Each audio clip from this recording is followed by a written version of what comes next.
Hello, in this video I'm gonna show you how to activate the on-screen keyboard on iOS 15. So there are two ways. The one is sort of legacy, but it has more buttons that would be on a physical keyboard.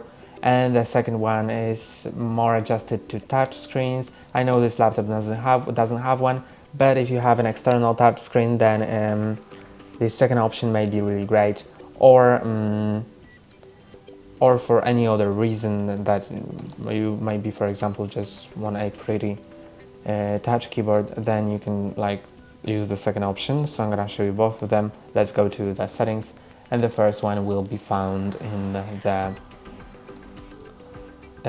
the section which will be accessibility, then keyboard, and on-screen keyboard can be enabled here. Then you have it here. You can easily resize it however you want.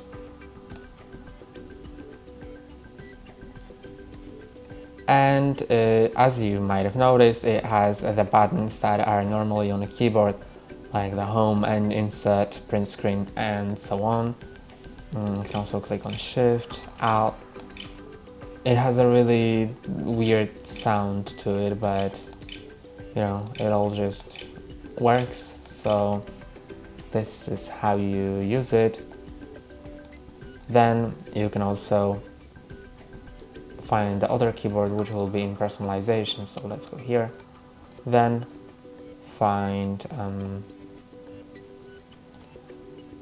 I think it will be in the taskbar. Then you can enable show touch keyboard to always.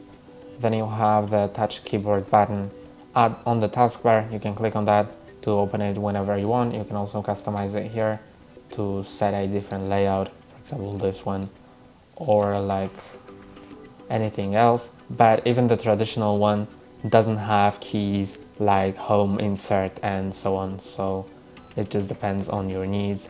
And that's all for today. Don't forget to like and subscribe. See you next time.